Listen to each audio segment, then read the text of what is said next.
Imagine you're a badge-wearing, uniformed police officer, sworn to protect and serve, but you're stopped by your own colleagues. You show your badge, your name tag, your body cam, yet they treat you like a criminal, as if you don't belong. This is not a story of civilian profiling. It's intra-departmental betrayal, where those sworn to uphold justice turn suspicion inward. This is the story of a black police officer, pulled over by fellow white officers, harassed in uniform, and ultimately forced to sue for racial profiling. What happens when those meant to protect you don't see you as one of them? Stay with me. This is part 1. The camera pans across flashing streetlights, a middle-class neighborhood at night. We meet Officer Marcus Jefferson, dedicated, experienced, late 30s and black. He's just finished a long shift at the precinct, still wearing his full uniform. Sergeant stripes, duty belt, body cam, service weapon, badge polished and gleaming. Marcus hops into his cruiser, brain still buzzing from calls, paperwork dangling from his wrist. He heads home. Meanwhile, across town, 2 white officers, Detective Hill and Officer Carter, are on patrol. They're on edge, alert to protest intel. They spot Marcus's marked cruiser parked near a corner. Hill comments to Carter, "That car looks too clean, lights off, unusual hours." Without recognizing Marcus, they decide to follow. Suspense builds. Curtain cuts between Marcus listening to house music and Hill whispering to Carter, "Let's pull that." Marcus drives off at the green light. The 2 officers flick on lights and siren. Marcus, puzzled, pulls over. He lowers the window quickly. "Marcus, calm, professional. Sergeant Jefferson, Riverside Precinct. May I ask what's the problem?" Hill leans in, flashlight shining harshly in Marcus's face. "Hill, license and registration. Explain why you're parked on a corner, suspicious vehicle." Carlot, the camera on dashboard, clicks on. Marcus hands over his paperwork, but his uniform and body cam are ignored. Despite his visible rank and badge, Hill keeps speaking over Marcus. Carter stands behind, arms crossed. Marcus raises calm objections. "I'm in uniform, on duty. I haven't broken any law." Hill's tone shifts slightly, accusatory. "Hill, you sure you're allowed to be driving? Could be stolen, I don't know." Marcus insists, "I'm certified, my cruiser, you can check the system." Carter hesitates. Hill continues probing aggressively. Marcus asks, "Why am I being questioned like this? What's the issue?" No answer. The tension escalates. This wasn't a standard stop. This was internal suspicion brewing bias. Because to Hill and Carter, Marcus fit a stereotype. A black man in law enforcement, unexpected, suspicious. They missed what should have been obvious. We flash to background. Marcus grew up in the neighborhood he now patrols. He joined the force over a decade ago to protect his community. He's earned commendations, awards, and respect from civilians and supervisors alike. Yet here on his own street, none of that matters. We show voiceover, internal policy manuals, degrees, training certificates ignored. Marcus is humiliated, internal scars opening. He stays composed in public, but inside, frustration and betrayal boiling. If you believe that accountability must go beyond civilian-police relations and inside the force itself, hit like, subscribe, and ring the bell. We'll follow this case closely through court filings and departmental response. Share your stories in the comments. If you're a black officer or civilian who's seen profiling from within, you're not alone. Hill radios dispatch, possible stolen cruiser, run VIN. Carter steps closer, arms tense. Marcus remains professional but sees the doubt in their eyes. Dispatch confirms it's registered. Marcus says, "See, that's me." Still no apology from Hill. Instead, Hill says, "Wait in your cruiser while we verify." Marcus acquiesces, but only out of duty. Hurt lingers. Eventually permitted to leave, Marcus drives off. He's shaken but masks it. He goes home. At home, Marcus can't sleep. He replays the stop over and over, the disrespect, the ignorance, the assumption that he was not legitimate. He contacts his attorney and union rep. He pulls his body cam footage. He reviews communications with Hill and Carter. He submits an internal complaint. The department replies with a form letter. No admission of wrongdoing, politely reviewed, maybe policy retraining. Marcus and his lawyers decide. Internal channels failed, public pressure needed. They file a civil lawsuit for racial profiling, emotional distress, violation of his civil rights under 42 U.S.C. Section 1983 or state equivalent. Plaintiff, Sergeant Marcus Jefferson versus Detectives Hill, Carter, and the City. Allegations: willful disregard of officer's identity based on race, unlawful stop, failure to follow departmental protocol, emotional trauma. The complaint cites disparate treatment of black officers, documented in academic and law enforcement studies. Marcus's credentials and training. Internal pain and career impact. Lost sleep, degraded trust, fear of escalation next time. Lawyers file for discovery. Dashcam footage, officer statements, training logs. Local press pick up the story. Internal watchdog groups demand transparency. Civil rights organizations reach out. Now Marcus's personal story becomes part of a larger narrative, where those inside the system confront the system. How many others have been ignored? How many cases left buried? Public rallies, social media outcry. Yes, Black Lives Matter support shares his story. Citizens who knew him speak out. Some officers of color testify to similar experiences. Quotes from interviews play. If it happened to Marcus, an honest, decorated sergeant, it can happen to anyone. We must address bias not just at the street level, but between officers. The local police union gives a muted statement. We do not comment on pending litigation, but pledges to review policy. Yet for all the talk, little has changed, unless Marcus's case forces department reform from the inside out. A media timeline overlay shows key dates. Stop in March 2025, right arrow internal complaint April right arrow lawsuit, filing June right arrow initial court hearing set for September. We zoom in on Marcus at home. He's tired. His partner and child worry for him. The badge he wears at work feels heavier now. He's a public servant, but in private he's grappling with trauma no training could prepare him for. The constant question: will I be believed when I identify myself, even by those who wear the same uniform? Family scenes. His child touches his uniform lovingly. Partner breathes deeply, fear for what could happen next. Marco reveals, I never doubted my calling until that stop. Now I worry every time I'm behind the wheel, even in uniform. What can we take from Marcus's ordeal? 4 core lessons emerge. Internal bias exists even among trained professionals. Credentials do always protect. A badge doesn't erase perception. Accountability must go beyond the street, into locker rooms and precincts. Redress requires transparency, not just internal forms but public scrutiny. This mirrors documented cases. Officers turned plaintiffs, studies showing off-duty stops, and high-profile civil suits where identity alone didn't shield black officers from bias. Moreover, we'll take you inside the courtroom.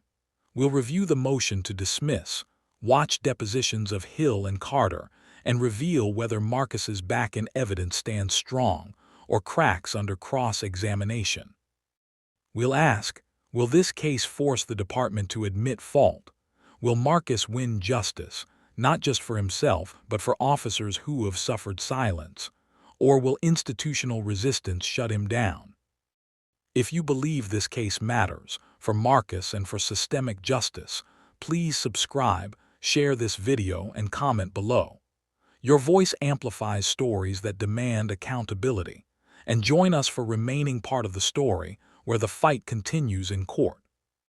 Remember last time we left you with Sergeant Marcus Jefferson, a respected black officer, filing a lawsuit against fellow white officers Hill and Carter for racial profiling after a humiliating, unjustified traffic stop while in full uniform.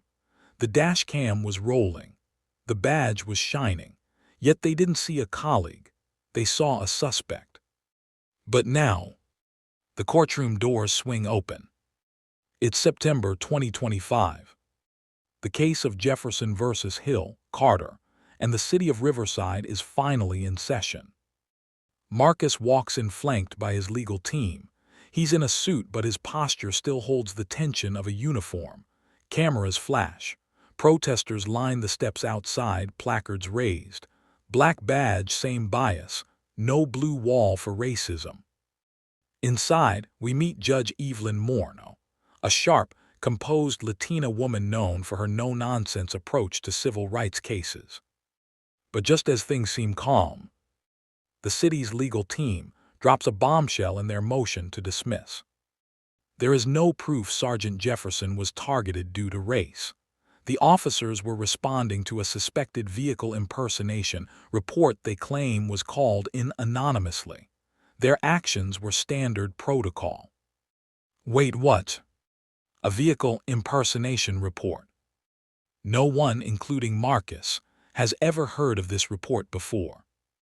Marcus's attorney, Tamara Green, a relentless civil rights litigator, rises.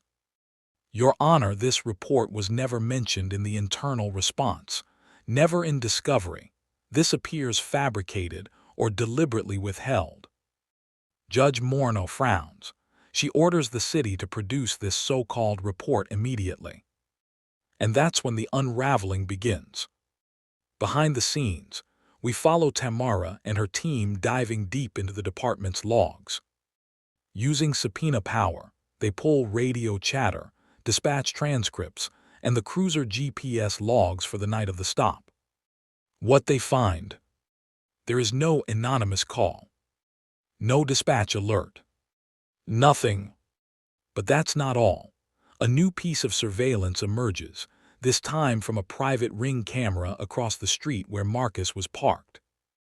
It shows Detective Hill and Officer Carter sitting idle for over 10 minutes, watching Marcus's cruiser before flipping on their lights.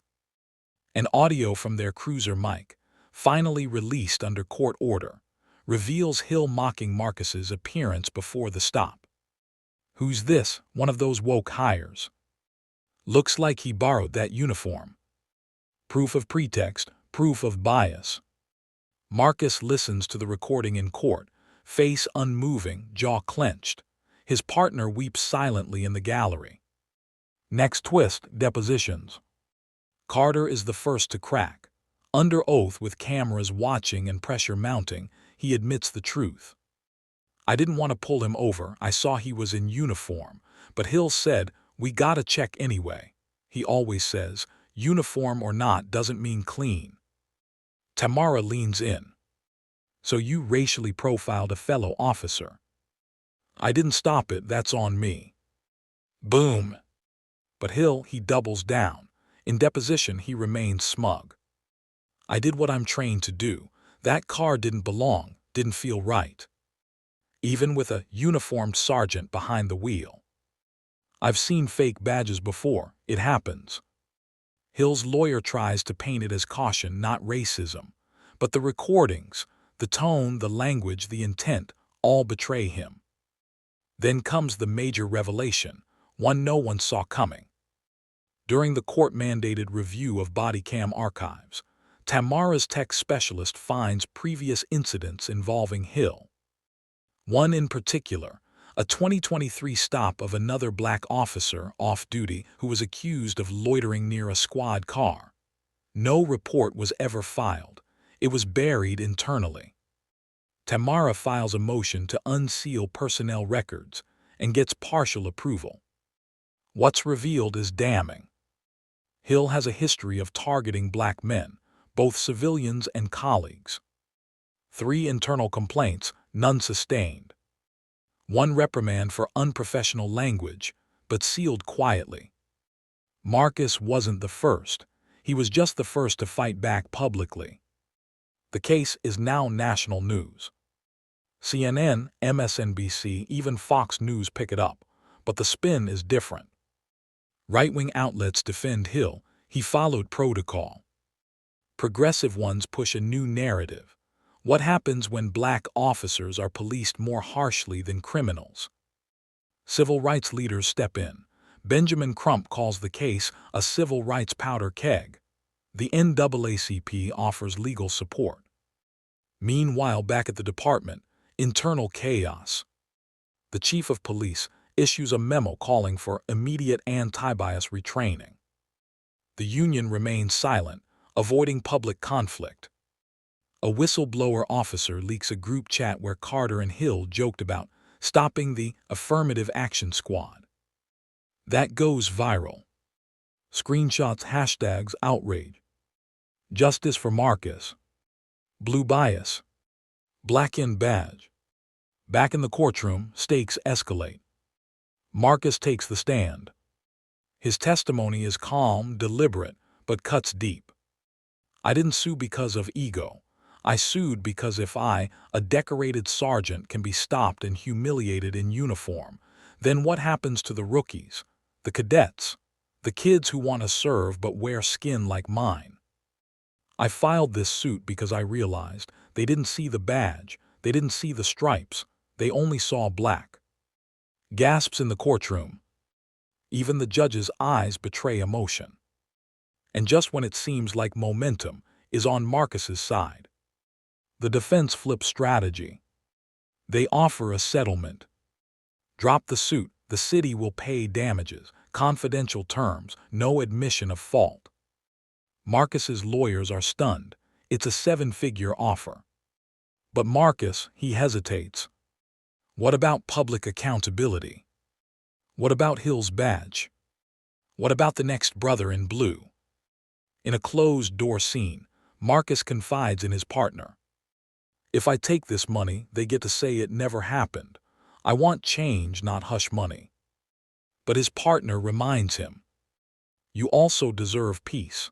You've been fighting since the day you joined. Maybe it's time to fight smart, not just loud. Marcus makes a decision. He rejects the settlement. This isn't about a payout. This is about the pattern, the prejudice, the pain. I'm going to trial. The final act of Part 2 opens with the jury being selected. A diverse pool, 7 women, 5 men, including 2 former service members and 1 retired black officer. But just before opening arguments, the biggest twist yet, a new witness comes forward. An anonymous officer, voice distorted, face blurred, gives sworn testimony under whistleblower protection. Hill has a list. He calls it the watch list. Officers he thinks aren't really blue, mostly black and Latino guys. He brags about keeping them in line. He calls it cleaning up the inside. Said Marcus was too friendly with the community. Said he'd check his attitude one night. The list exists, and Marcus was on it. Judge Morneau halts the proceedings. She orders a full inquiry into the department's internal affairs unit, how complaints went ignored, how data was buried. Suddenly, Marcus's case is no longer a lawsuit. It's a potential federal investigation. DOJ announces interest. Subpoenas fly. And Marcus, he stands outside the courthouse, crowd chanting his name. Microphones in his face, he says just one thing. This was never just about me. This is about every cop of color who's been silenced. The system polices itself until we force it to listen. Back at Hill's house, he opens his mailbox. There's a letter inside. Notice of suspension pending investigation. His hand trembles. He looks around. No press. No backup. No brotherhood. Alone. We cut back to Marcus. He's at home, his child asleep on his chest, the weight still there but a little lighter. The badge on your chest means nothing if the bias in your heart is louder. To be continued in Part 2. The DOJ steps in, more officers speak out, and one discovery might bring the entire department to its knees. Subscribe, share, speak up. This fight isn't over. Justice for Marcus. Stay tuned.